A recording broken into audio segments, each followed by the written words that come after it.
Hello everyone. कैसे हो मेरे प्यारे बच्चों। तो आपका एग्ज़ाम कैसा हुआ। काफ़ी सारे बच्चों ने मुझसे डिस्कस किया सर फिज़िक्स में काफ़ी लेंदी कैलकुलेशंस थी, सब कुछ था। केमिस्ट्री वॉज बिट मॉडरेट और डिफ़िकल्ट और इजी, कुछ ने कोई ऐसा बोला कुछ ने कैसा बोला, अभी हम देखेंगे। And bio was as usual easy. तो चलिए बच्चों ज़रा केमिस्ट्री देख लेते हैं। मेरे साथ पेन और नोटबुक लेके बैठे हैं अपनी, और जो बच्चे अभी एग्ज़ाम दे के आए हैं उनकी मर्ज़ी है, they can check your answers और they can calculate your marks. अभी सब क्लियर हो जाएगा आपको। एंड जो 11th और 12th के बच्चे हैं जो नेक्स्ट ईयर और नेक्स्ट टू नेक्स्ट ईयर 22-23 में नीट को टारगेट कर रहे हैं, जेई को टारगेट कर रहे हैं, वो यहाँ पर बने रहें। और जितने भी बच्चे इस बार नीट का पेपर देके आए हैं, जिसने भी मेरा 3rd और 4th अटैम्प्ट का सोल्यूशन देखा था, मैं आपको दिखाता हूँ कितने क्वेश्चन वहाँ से सीधे सीधे आए हैं। एस ब्लॉक कराया, वहाँ से सीधा क्वेश्चन मिलेगा। हाइड्रोजन अभी हमारा कंटिन्यू हो रहा है, फर्स्ट लेक्चर से ही यहाँ क्वेश्चन आ गया है। तो बच्चों अगर इस चैनल से तुम बने रहोगे तो तुम्हारा भला बहुत होगा। प्लीज़ इस चैनल को लाइक शेयर कमेंट सब्सक्राइब करते रहें। और इस वीडियो के बाद ईमानदारी से चैट में मैं सुनना चाहता हूँ कि कितने टॉपिक के क्वेश्चंस, कौन कौन से क्वेश्चंस आपसे अभी हो गए। तो चैट में बढ़िया से मुझे रिस्पॉन्स देना, ठीक है। आपके लिए इतनी मेहनत हो रही है यहाँ पे। Right option for the number of tetrahedral and octahedral void in HCP। देखिए HCP बहुत सारे बच्चे पढ़ते ही नहीं है, ठीक है, तो मैंने तो पढ़ाया था। सो HCP में अगर आपको याद हो, number of atoms per unit cell Z की वैल्यू होती है 6। और जो टेट्राहेड्रल वॉइड होते हैं वो मैंने बताया था T20, मतलब डबल होते हैं उसके। तो 12 हो गए टेट्राहेड्रल और ऑक्टाहेड्रल उतने ही होते हैं, तो 6। सो पहला ऑप्शन हो गया 12 एंड 6। कुछ क्वेश्चन तो इतने लड्डू हैं, गुलाब जामुन है बिल्कुल, ठीक है। चाशनी में डुबो डुबो कर दिया है, ले बच्चे टिक कर टिक कर टिक कर, ठीक है। तो उनको तो मेरा सॉल्व करने का भी मन नहीं होता है, बट क्या करें, करना पड़ेगा। एक दो क्वेश्चन मैं आपको बोलूँगा कि तुम चैट में आंसर दे देना। सो टाइटेनियम जर्कोनियम हाफनियम, मैंने बोला था बेटा हमेशा क्वेश्चन को 2 बार रीड करना। Have similar and ionic radii, atomic and ionic radii, तो बच्चे को पता है lanthanide contraction, if you guys remember. तो लेंथेनाइड कॉन्ट्रैक्शन की वजह से जर्कोनियम और हाफनियम का साइज कैसा हो जाता है, सिमिलर हो जाता है। होना चाहिए था कि हाफनियम का बढ़ना चाहिए था नीचे जाने पे साइज, क्योंकि शेल्स बढ़ते हैं, बट लेंथेनाइड कॉन्ट्रैक्शन की वजह से इन दोनों का साइज कैसा हो जाता है, बराबर हो जाता है, ठीक है। Next, for our reaction A to B the delta H is negative. बच्चों डेल्टा H आपको पढ़ाया है प्रोडक्ट की एनर्जी माइनस रिएक्टेंट की एनर्जी। अब ये वैल्यू नेगेटिव कब आ सकती है, जब 100 माइनस 1000 करूंगा मैं तो -900 आएगा। मतलब रिएक्टेंट की एनर्जी ज़्यादा हो प्रोडक्ट की कम, मतलब ग्राफ ऐसा होना चाहिए ऊपर से नीचे, ऐसा कुछ। रिएक्टेंट की एनर्जी ज़्यादा हो प्रोडक्ट की कम। देख लो किसमें रिएक्टेंट की ज़्यादा है, इसमें रिएक्टेंट की ज़्यादा है और इसमें प्रोडक्ट की कम है। बी ऑप्शन ताल ठोक के आंसर। मेरे साथ आगे बढ़ते रहें, मुस्कुराते रहें, आज सारा पेपर क्लियर कर देंगे हम। ये रहा बेटा जेई 2021 सितंबर शिफ्ट का पेपर का क्वेश्चन, सीधा बीटा आंसर था इसका। हाइड्रोजन चैप्टर मैंने अभी 2 लेक्चर लिए, उसमें से ये क्वेश्चन आया है कि इनमें से tritium radioactive isotope of hydrogen emits कौन सा पार्टिकल। सो इट एमिट गामा, नहीं है, किसी बच्चे ने गामा टिक किया हुआ है, this is not the answer, it emits the beta minus. अभी हाइड्रोजन का लेक्चर ओपन करके देख लो, फर्स्ट सेकेंड लेक्चर में आपको मिल जाएगा, it emits beta minus. So 1H3 convert होता है 1H1 में, एंड यहाँ से न्यूट्रॉन से हम निकाल सकते हैं प्रोटॉन एंड इलेक्ट्रॉन विद 0-1, इसी को बोलते हैं beta minus. Next question, RBC deficiency is deficiency disease of, so it is vitamin B12। NCERT note, सीधा सीधा क्वेश्चन, आगे चलते हैं। इसके बिना तो इलेक्ट्रोकेमिस्ट्री पूरी नहीं है, कोलरैश लॉ है ना, ये तो बोलता है आई लव फिजिकल केमिस्ट्री। ऐसे कुछ क्वेश्चंस आ गए, तो हमें किसका निकालना है, CH3COOH का निकालना है। तो इसमें से हम क्या करेंगे, इसमें से हम NaCl को हटा देंगे और HCl ऐड कर देंगे। तो ऐसे क्वेश्चन को आपको सॉल्व नहीं करना है, सिर्फ वैल्यूज़ देख लो। ये कुछ अराउंड है अपना 91, ये है 126 और ये है 426। 400 500 में से 100 गया 400, तो अराउंड 390 के आसपास इसका आंसर होगा, क्योंकि ऑप्शन बहुत दूर दूर है बच्चों। तो अगर आप इसको सॉल्व करोगे तो आप टाइम वेस्ट कर रहे हो, समझ रहे हो। ये लो बेटा, नेक्स्ट चलते हैं। ऑर्गेनिक तो मतलब तुमको मज़ा ही कर देगा, मतलब आज के बाद ऑर्गेनिक के नोट्स पे आपको विश्वास हो जाएगा, you love organic chemistry now. एक भी सिंगल क्वेश्चन भी आपको डिफिकल्ट नहीं लगेगा। 2,6 डाई मिथाइल डेक 4 चाहिए इसको। डेक मतलब 10 कार्बन, नंबरिंग कर लेते हैं 1 2 3 4 5 6 7 8 9 10। 2 और 6 पे डाई मिथाइल, सही बात है। 10 कार्बन, सही बात है, 4th पोजीशन पे डबल बॉन्ड, वाह वाह वाह, बल्ले बल्ले, शाबाश शाबाश। आगे चलते हैं मजे में। Next, the maximum temperature date can be achieved in blast furnace. ये बहुत सारे बच्चे मेरे से बोल रहे थे कि सर ये तो हमको आया नहीं, आया नहीं आया। इसके लिए आप एनसीईआरटी अभी के अभी चेक करो, जितने भी 11th और 12th के बच्चे हैं, ठीक है, मेटलर्जी ओपन करो और मुझे बताओ आंसर क्या होगा, फर्स्ट या सेकंड, बताओ बताओ, 1-2 क्वेश्चन तो आंसर करो, कम ऑन, ठीक है, फिर मैं चैट में इसका आंसर देता हूँ। Identify which of the following will react with Hinsberg reagent to give a solid which dissolves in alkali. It is dissolving in alkali. Hinsberg reagent क्या होता है? Benzene sulfonyl chloride, PHSO2Cl। 1 degree amine होगा ये पक्का, ठीक है, test positive दे रहा है और वो सॉल्यूबल भी हो रहा है एल्कली में। तो 1 डिग्री अमीन कौन सा है? दिस इज़ 1 डिग्री अमीन। मतलब अमोनिया का अगर एक हाइड्रोजन हटा के एक R लगा दिया तो उसको 1 डिग्री अमीन बोलते हैं हम। बिल्कुल सीधा अमीन से आया क्वेश्चन। नेक्स्ट, ये तो भैया MTG उठा के देख लेना, 30 ईयर्स का क्वेश्चन देख लेना, सॉल्यूशन अभी ओपन कर लो चैप्टर, सीधा क्वेश्चन वहीं से आया है। सिंपल होता है, इसमें pi is equals to ICRT या pi is equals to ice, और इसको लिख सकते हैं moles by volume RT। Solve किया है तो टाइम वेस्ट किया है, सॉल्व करने की जरूरत ही नहीं है, क्योंकि वॉल्यूम क्या है, वॉल्यूम सबका सेम है, तो कैलकुलेट करने की जरूरत नहीं है। जिसका मोलर मास ज़्यादा होगा उसका मोल्स क्या हो जाएगा, मोल्स कम हो जाएगा, और मोल्स कम हो जाएगा तो पाई भी कम हो जाएगा। तो किसका मोलर मास ज़्यादा है? सुक्रोज का मोलर मास सबसे ज़्यादा है, इसका मतलब उसका पाई सबसे कम होना चाहिए, P3 सबसे कम होना चाहिए। एंड किसका मोलर मास सबसे कम है? यूरिया। सो इसका आंसर होना चाहिए 213। ऐसे आप टाइम बचा सकते हो, ठीक है, पूरा पेपर ऐसे सॉल्व कर सकते हो। ये लो भैया, बिल्कुल लड्डू क्वेश्चन, परऑक्साइड दे दिया, परऑक्साइड विद HBr। अरे कितना पढ़ाया, HBr विद परऑक्साइड कौन सा मैकेनिज्म फॉलो करता है? बोलो बोलो बोलो। It follows free radical mechanism, मतलब एंटी मार्कोनी प्रोडक्ट बनता है ना। एंटी मार्कोनी में क्या होता है? नेगेटिव पार्ट वहाँ लगता है जहाँ मोर हाइड्रोजन्स होते हैं। अब बताओ, यहाँ मोर हाइड्रोजन है, यहाँ मोर हाइड्रोजन है, तो यहाँ Br लग जाएगा। बाकी सारे ऑप्शन तो टड़ा टड़ा टड़ा। First option is the correct answer. Within 10 seconds आपका आंसर आ गया, देख लो बेटा, धूम धम धड़ाक। Next question, aspirin and paracetamol belongs to the class of narcotics. ना ना ना ना, एस्पिरिन और पैरासीटामोल तो हम कितना खाया है उसमें, किसमें, कोरोना में। इसकी हमें आदत थोड़ी लगती है, नो नो नो, ये तो नॉन नार्कोटिक है। Morphine and heroin are non narcotic. ओहो, इससे तो आदत लग जाती है, ये तो नार्कोटिक ड्रग है। उल्टा बोल दिया इन्होंने, तो फर्स्ट स्टेटमेंट भी गलत, सेकंड भी गलत, तो both the statement are false, ठीक है। The correct sequence of bond enthalpy, देखिए CF बॉन्ड ऐसा होगा, CCl ऐसा होगा, CBr ऐसा होगा, और CI की बॉन्ड लेंथ इतनी होगी। अब आप बताओ ईमानदारी से, कौन सा बॉन्ड वीक होगा? ये बॉन्ड वीक होगा, मतलब इस बॉन्ड को तोड़ने के लिए एनर्जी कम लगेगी, मतलब इसकी बॉन्ड एंथैल्पी सबसे कम होगी। तो सबसे कम बॉन्ड एंथैल्पी CH3I की होगी। कौन सा ऑप्शन है, चेक करो, ये रहा ऑप्शन, बिल्कुल laddoo question. BF3 is a electron deficient molecule. अरे हमको पता है, हमको मत बताओ, SF sp2 होता है ये, है ना। पूछ रहा है इसकी हाइब्रिडाइजेशन sp2, बच्चे ने sp3 लगाई, no no no. Valence electron यहाँ पर टोटल कितने हो गए? 2 4 6 electrons, so sp2 and 6 will be the correct answer, third option.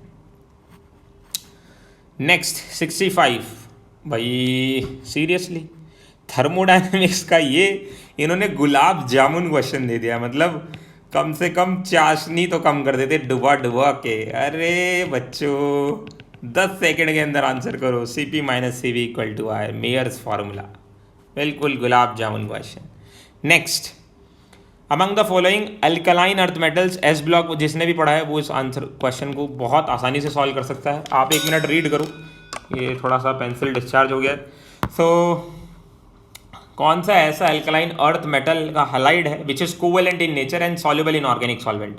देखिए soluble in organic solvent, organic solvent कैसे होते हैं? ऑर्गेनिक सॉल्वेंट होते हैं नॉन पोलर, है ना, हो गया चार्ज, नॉन पोलर, मतलब ये जो कंपाउंड है इट शुड बी कोवेलेंट है, तो उसमें कोवेलेंट कैरेक्टर होना चाहिए ज़्यादा, और कोवेलेंट कैरेक्टर फजांस रूल ने बताया था वहाँ ज़्यादा होता है जहाँ कैटायन का साइज होता है स्मॉल। तो कहाँ कैटायन का साइज स्मॉल है? Beryllium, magnesium, strontium, calcium. So beryllium में सबसे छोटा साइज है कैटायन का, है ना। बेरिलियम, मैग्नीशियम अगर आप लिख के भी देखो, आपको याद होगा ये लाइट के अंदर, है ना, इनका कलर भी नहीं होता, क्योंकि इनकी आयनाइजेशन एनर्जी बहुत ज़्यादा होती है, साइज छोटा है ना। नेक्स्ट स्टोशियोमेट्री का बिल्कुल लड्डू क्वेश्चन, मैंने बोला था इस पर ज़्यादा टाइम मत वेस्ट करो। कार्बन 78% बोला है, तो हाइड्रोजन कितना हो जाएगा, 100 माइनस 78 21%। फिर इनके हम नंबर ऑफ एटम्स निकाल लेते हैं, 78/12 ये आएगा 6 पॉइंट समथिंग, एंड ये आएगा 21/1 21, और 6 और 21 कैसा रेशियो आ रहा है, 6 3 18, 3 पॉइंट समथिंग आ रहा है। सिंपली CH3 इसका आंसर हो जाएगा बच्चों।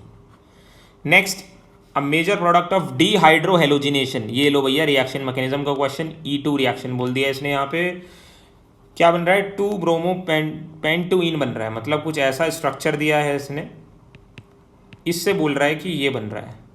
ठीक है, तो यहाँ से 2 प्रोडक्ट बन सकते हैं अगर आपको याद हो, this is Hofmann and this is Saytzeff. तो पेंटुइन बन रहा है, मतलब यहाँ पर सेटजेफ लग रहा है ना, क्योंकि सेटजेफ में क्या बनता है, मोर स्टेबल एल्कीन बनता है, लेस स्टेबल होता था हॉफमैन, तो ये सेटजेफ हो गया बच्चों। नेक्स्ट एसीटोन लिया है, इसके अंदर ग्रिग्नार्ड रिएजेंट बच्चों का फेवरेट रिएजेंट डाल दिया भर भर के, ये नेगेटिव चार्ज आएगा, इधर अटैक करेगा, ये ऊपर जाएगा, यहाँ O- आएगा, यहाँ 2 कार्बन लग गए और फिर वाटर से H लग गया। तो इसका IUPAC पूछ रहा है, तो मतलब IUPAC क्या हो जाएगा इसका, 1 2 3 4, 2 पे लगा है, सो सॉरी कुछ गड़बड़ कर दिया क्या, ये हो जाएगा 1 2 3 4, लॉन्गेस्ट चेन लेनी होगी ना, तो 2 पे मिथाइल और ब्यूटेन और 2 पे ऑल, तो 2 methyl butane 2 ol is the correct answer. ठीक है, परफेक्ट, 100% फोर्थ आंसर होगा, no need to worry. Next है, noble gases are named because of their inertness towards reactivity, कौन सा इनकरेक्ट। अब देखो यहाँ से क्वेश्चन अगर आपने सही पढ़ा तो आपका आंसर सही होगा, कौन सा इनकरेक्ट स्टेटमेंट है। तो आप सभी को पता है नोबल गैसेज का बॉइलिंग पॉइंट मेल्टिंग पॉइंट कभी हाई हो ही नहीं सकता। कैसे हाई होगा, बिल्कुल भी हाई नहीं होगा, वीक फोर्सेज है, कहाँ से हाई हो जाएगा, बिल्कुल भी नहीं हो सकता है। नेक्स्ट, बिल्कुल आयनिक इक्विलिब्रियम का लड्डू क्वेश्चन, बच्चे रोते हैं कि सर आयनिक में इतना कैलकुलेशन है, अरे तुम अलग टाइप के क्वेश्चन कर रहे हो बच्चों, नीट को कुछ और चाहिए, वो आपकी कैलकुलेशन पे ज़्यादा ध्यान दे ही नहीं रहा, कॉन्सेप्ट पूछ रहा है, कॉन्सेप्ट। तो वीक एसिड वीक बेस दिया है, वीक एसिड वीक बेस कैसे पता चला, क्योंकि pKa भी दिया है, इसका फॉर्मूला होता है pH का 7 + ½ pKa माइनस pKb, मतलब जो भी बड़ी वैल्यू है माइनस छोटी वैल्यू, तो 7 + ½ 4.77 माइनस 3.27, 4 3 7 7.05, तो ये आ गया आपका 7.75। ये लो बेटा, 10-12 मिनट में कितने सारे क्वेश्चन सॉल्व हो गए। टिंडल इफेक्ट अगेन 2021 JEE सितंबर अगस्त अटेम्प्ट, अगर आपने मेरे सारे सॉल्यूशंस देखे हैं जो मैंने कराए हैं, इसलिए आपके लिए मैंने कराए थे वो, तो आपको पता होगा टिंडल इफेक्ट कौन शो करेगा, colloidal solution. Where is a colloidal solution, starch is a colloidal solution, so it will show the Tyndall effect. कहानी आगे बढ़ाते हैं, एम्स अभी यहाँ पर आ गया है, एम्स आते ही यहाँ पर असर्शन रीजन स्टेटमेंट वाले क्वेश्चन आएंगे ही आएंगे, तो ये देख लो, आपको देखने को भी मिल रहे हैं। एसिडिक स्ट्रेंथ HF और जैसे जैसे HI में जाएंगे बढ़ेगी, ऑब्वियसली बढ़ेगी, जैसे जैसे हम टॉप टू बॉटम जाते हैं, इलेक्ट्रोनेगेटिविटी और साइज में क्लैश होता है, and size is given the priority. Iodine का बड़ा साइज है, उस पर नेगेटिव चार्ज ज़्यादा डिस्पर्स होगा, वाइल फ्लोरीन का छोटा साइज है, उस पर नेगेटिव चार्ज कम डिस्पर्स होगा, तो ये बिल्कुल सही है। As the size increases, yes acidic strength increases, तो both the statement are correct. आगे चलते हैं बच्चों, मुस्कुराते रहें, सही हुआ है तो भी मुस्कुराएं, गलत हुआ है तो भी मुस्कुराएं, मुस्कुराते रहें, ये तो ज़िंदगी का एक पार्ट है। This is not the end, this is the beginning of your life. ठीक है, मैंने एक वीडियो बनाया है आपके लिए, सो जो बच्चे थोड़ा सा कम स्कोर कर रहे हैं उनको अगर ऑप्शन जानने हैं, या वैसे भी अगर किसी को आप बताना चाहते हो कि मेडिकल स्टूडेंट क्या क्या कर सकते हैं अपार्ट फ्रॉम MBBS, तो उस वीडियो को ज़रूर देखें। सो आपको सभी को पता है EDTA क्या होता है, EDTA is a hexadentate ligand, यहाँ से भी इलेक्ट्रॉन दे सकता है, यहाँ से भी, और 4 यहाँ से दे सकता है। So it is a hexadentate ligand, 4 oxygen और 2 नाइट्रोजन डोनर एटम होते हैं यहाँ पे। 75 देखें अगर हम, प्रेशर और वॉल्यूम के ग्राफ दिए हैं सारे, मतलब बॉयल्स लॉ की बात कर रहा है, क्वेश्चन में बोला भी है Boyle's law P is inversely proportional to T, तो डायरेक्टली फोर्थ ऑप्शन पे आ जाओ। टाइम वेस्ट कराना चाहता है आपका, यहाँ से वॉल्यूम आ गया, ये V1, ये V2 और ये V3, ऑब्वियसली 0 से V3 दूर है, तो V3 is greater than V2 is greater than V1, so P inversely proportional to V volume, तो ये बॉयल्स लॉ हो गया, ये चार्ल्स लॉ हो गया, एंड जिसका वॉल्यूम ज़्यादा उसका टेम्परेचर भी ज़्यादा होगा। तो बिल्कुल सही बोला इन्होंने। थोड़ा सा पानी पी लेते हैं।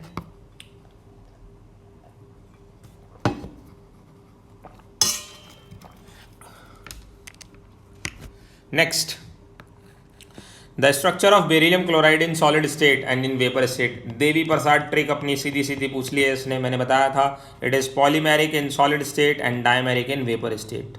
ठीक है, तो वेपर स्टेट में डायमेरिक आ गया, थोड़ा सा कंफ्यूज करने के लिए इसने क्या बोल दिया कि सॉलिड स्टेट में क्या होता है, तो BeH2 पॉलीमर बनाता है और BeCl2 क्या बनाता है, चेन बनाता है। सो 76 का 1 हो गया। डायरेक्ट नोट्स का सीधा सीधा क्वेश्चन, विद इन 20 सेकेंड्स आपका आंसर लग जाना चाहिए। Which of the following method can be use to obtain highly pure metal which is liquid at room temperature. बच्चे यहाँ मरकरी सोचने लगे, डिस्टिलेशन आंसर लगा दिया। नो, गैलियम की बात हो रही है यहाँ पे। गैलियम का ये देखिए आप 29.5 degree Celsius, it is also liquid at room temperature. Zone refining is the correct answer. NCERT खोले, नोट्स खोले और पढ़ाई करें बच्चों।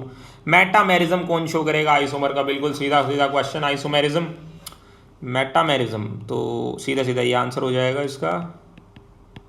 एक तो आप ऐसे बना सकते हो और एक आप ऐसे बना सकते हो।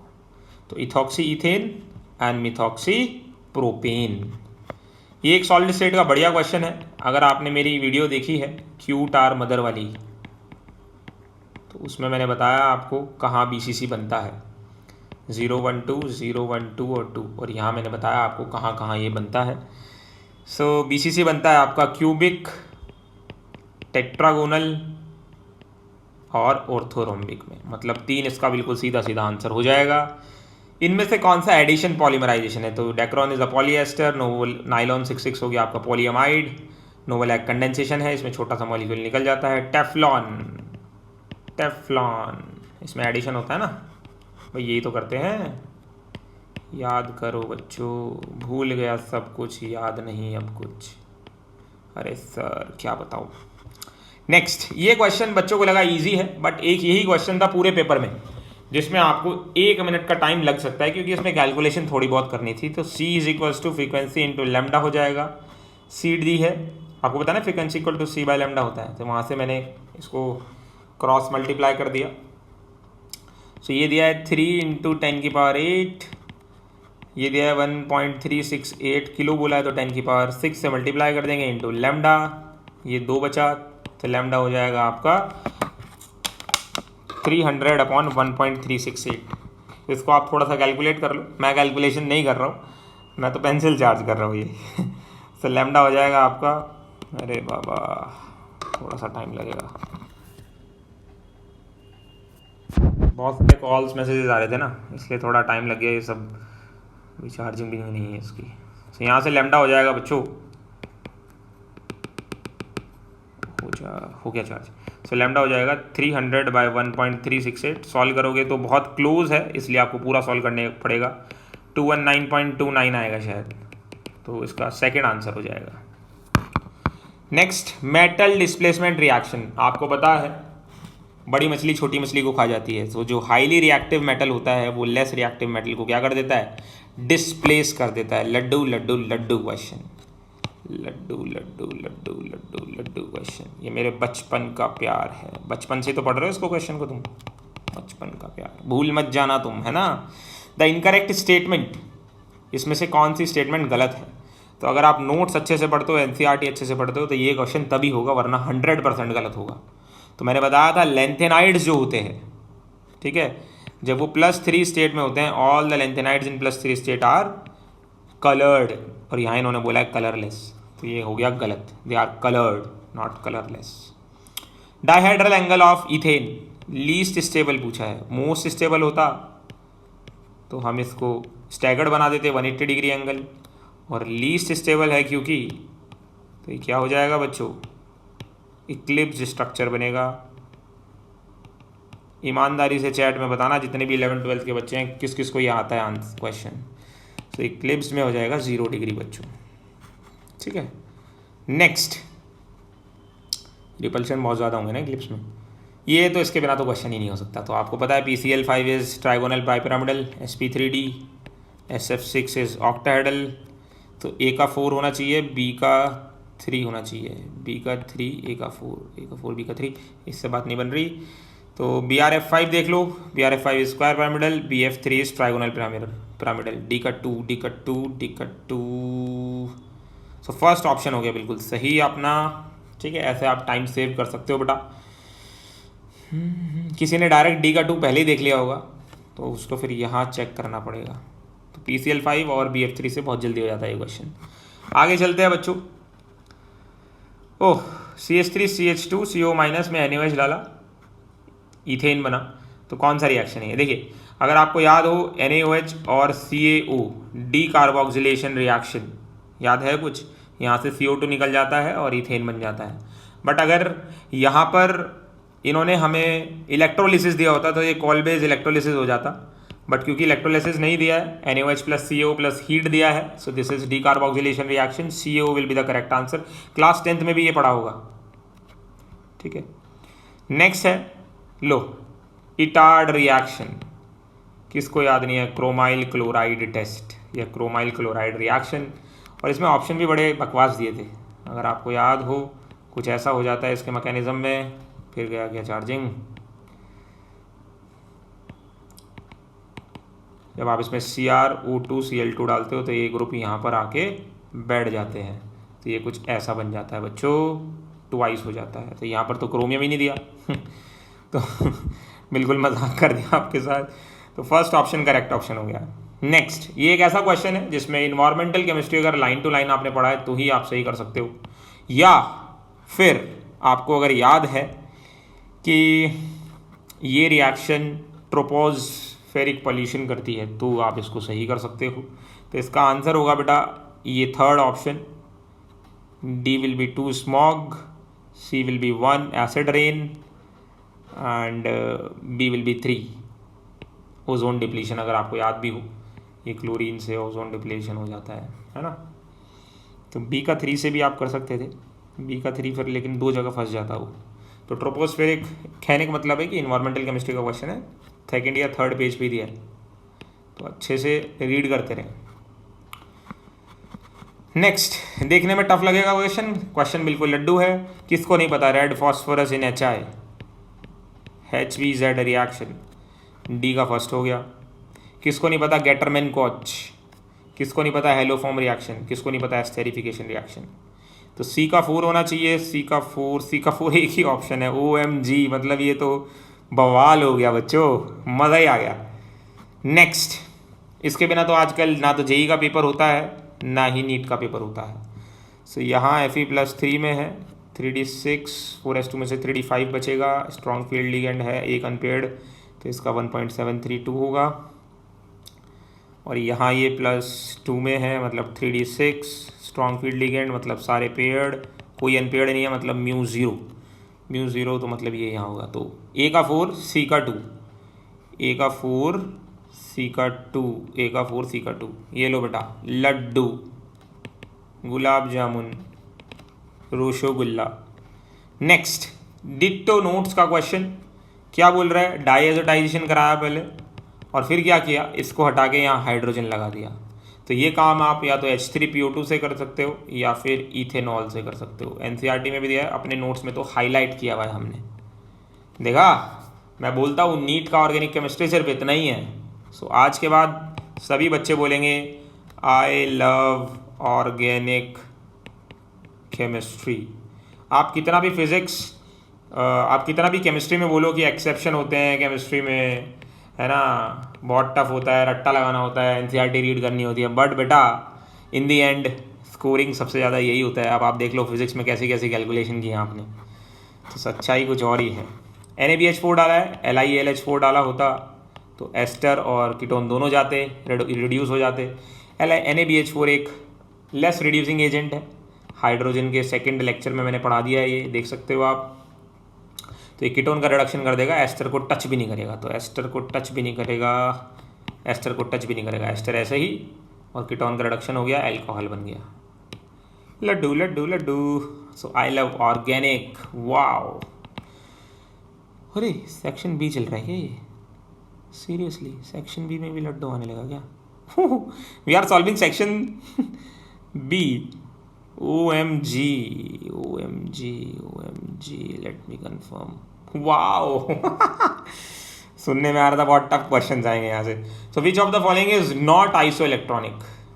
तो यहाँ तो मतलब ही नहीं है। 8 2 10 9 1 10 10 10 12 10। यहाँ पर देखें तो 25 में से 2 गया 23, 26 में से 3 गया 26 में से 3 गया 23, 25 में से 2 गया 23, 26 में से 2 गया 24। सो डी ऑप्शन हो गया, मतलब फोर्थ ऑप्शन। चेक कर लो बेटा, नॉट आइसो इलेक्ट्रॉनिक पूछा था, जल्दी जल्दी में गलत तो नहीं कर दिया।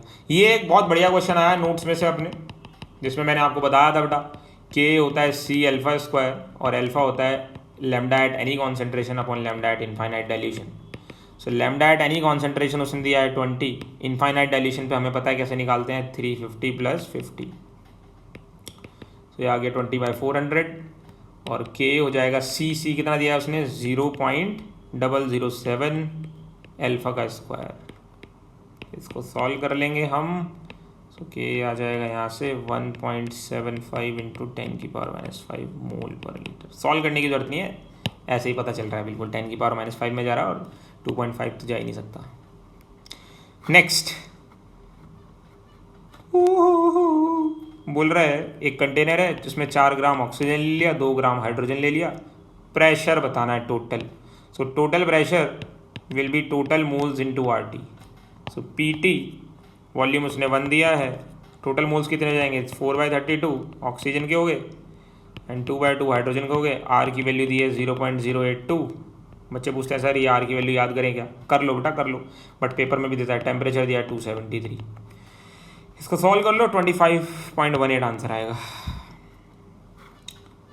मैंने किया भाई। नेक्स्ट है the correct option for the value of vapour pressure. ये काफ़ी सारे बच्चों ने उड़ा दिया होगा, मतलब छोड़ दिया होगा। बेंजीन टू ऑक्टेन बोला है उसने, मतलब बेंजीन का 3 है, ऑक्टेन का 2 है। बस यहीं पढ़ने में गलती हो सकती है। सो क्या पूछ रहा है, वेपर प्रेशर ऑफ सोल्यूशन। तो वेपर प्रेशर हो जाएगा बच्चों 1 मिनट गया, पेंसिल डिस्चार्ज। वेपर प्रेशर हो जाएगा इसका, बेंजीन का दिया है 3, तो 280 इंटू उसका फ्रैक्शन हो जाएगा 3/5 प्लस 420 इंटू 2/5। तो ये हो जाएगा 280 इंटू 3/5 420 इंटू 2/5। सोल्यूशन के क्वेश्चन भर भर के आए हैं भाई। इसको सॉल्व कर लो आप, सॉल्व करोगे तो इनमें से कोई ना कोई ऑप्शन मैच कर जाएगा। ठीक है, बहुत ही ईजी कैलकुलेशन है, कोई खास कैलकुलेशन नहीं है। फॉर आइडियल गैस बोल दिया, आइसोथर्मल बोल दिया। ΔT 0 मतलब ΔU तो 0 आएगा ही। और इरिवर्सिबल एक्सपेंशन, इरिवर्सिबल प्रोसेस में ΔS टोटल क्या होता है, >0 होता है, मतलब पॉजिटिव, मतलब not equal to 0। So it should not be equal to 0 and ΔU will be 0। Which of the molecule is non polar, मतलब जिसके अंदर पोलैरिटी ना हो, मतलब डायपोल मोमेंट 0 हो। तो POCl3 में 0 नहीं होगा। CH2O मतलब HCOH में भी 0 नहीं होगा, NO2 में भी 0 नहीं होगा, SbCl5 में 0 होगा। क्यों? क्योंकि यहाँ पर कोई लोन पेयर नहीं है और सारे के सारे क्लोरीन है, तो जितना एक साइड पुल करेगा उतना ही दूसरी साइड पुल करेगा, ओवरऑल वैल्यू आपकी 0 आ जाएगी बच्चों। In the following not strictly according, मतलब कौन सा नॉट करेक्ट है। HF से HCl जाते हैं, HBr जाते हैं, जाते हैं इंक्रीजिंग एसिडिक स्ट्रेंथ। ये तो पेपर में क्वेश्चन रिपीट हो गया, वाओ। ऊपर भी ये पूछा था स्टेटमेंट 1-2 में। फिर H2O से H2S जाते हैं, तो यहाँ पर भी एसिडिक स्ट्रेंथ बढ़ती है। अगर एसिडिक स्ट्रेंथ बढ़ेगी तो Ka बढ़ना चाहिए और pKa कम होना चाहिए। और ये क्या बोल रहा है कि pKa बढ़ रहा है, बिल्कुल गलत। एसिडिक स्ट्रेंथ बढ़ रही है तो pKa कम होना चाहिए ना, Ka बढ़ेगा। बाकी तो ऑप्शन देखने की ज़रूरत ही नहीं है, हमको पता है वो सही है बिल्कुल। क्या लास्ट क्वेश्चन आ गया क्या ये? तो देखो बेटा, कॉन्फिडेंस तो बढ़ा होगा जिन बच्चों के क्वेश्चंस गलत हुए हैं या कुछ गड़बड़ हुए हैं। ठीक है, अभी क्या कर सकते हैं, वो वीडियो ज़रूर देखना बेटा, व्हाट आर दी ऑप्शंस हमारे पास। एंड आप आगे भी क्या सोच रहे हो मुझे कमेंट सेक्शन में ज़रूर बताना। एंड जितने भी 11th 12th के बच्चे हैं वो कृपया करके मुझे बताएं ईमानदारी से कि चैट में उनको कितना मज़ा आया इसको सॉल्व करने में, कितना कॉन्फिडेंस बिल्डअप हुआ, and what do you think, how is the chemistry, and क्या आपको कॉन्फिडेंस आया है मुझे बताओ बेटा, मेरा भी कॉन्फिडेंस बढ़ेगा उससे। सो आर्रीनियस, मैंने बोला था या तो जीरो ऑर्डर से क्वेश्चन आएगा या फर्स्ट ऑर्डर से या आर्रीनियस से आएगा केमिकल काइनेटिक्स में। इसके अलावा और कुछ पढ़ने की ज़रूरत नहीं है एक नीट एस्पेरेंट को। So ln k is equals to ln a minus EA by RT, so ln k is equals to ln a minus EA by R into 1 by t. So y is equals to mx plus c. So slope क्या आ गया, minus EA by R आ गया यहाँ से slope. So slope is equals to m is equals to minus EA by R. इसकी value उसने दी है मुझे question में, -5 इंटू 10 की power 3 is equals to minus EA by R. यहाँ से EA की वैल्यू आ गई 5 इंटू R कितना दिया है 8.314 दिया है, 8 5 40, सो अराउंड 41.5 इंटू 10 की पावर 3 जूल में आएगा और किलो जूल में ये हो जाएगा 41.5 किलो जूल पर मोल। दिस वाज जूल पर मोल, किलो जूल पर मोल। सो आई होप हमने सारे क्वेश्चन इसके सॉल्व कर दिए। एक ब्लास्ट फर्नेस का क्वेश्चन मैंने आपके लिए छोड़ा है, देखते हैं कौन उसका आंसर कर पाता है। एंड बच्चों अब आप मुझे चैट में बताओ कितनी ईमानदारी से मैंने तो क्वेश्चन पेपर सॉल्व किया है, आपने कितना सीखा, how much confident you are, and जिन्होंने अभी पेपर दिया है उनके कितने कितने स्कोर आ रहे हैं, कितना कितना मार्क्स आ रहा है, एनीथिंग यू वांट। इसके बाद भी आपको कोई और हेल्प चाहिए, और अगर आप इस चैनल से बने रहते हो तो आने वाले टाइम में आई कैन बेट कि आपको डॉक्टर बनने से, आपको एम्स में जाने से, आपको अपने कैम्प में जाने से, आपको अपने सपने पूरे करने से कोई नहीं रोक सकता। All the very best, my best wishes with you all, love you बच्चों।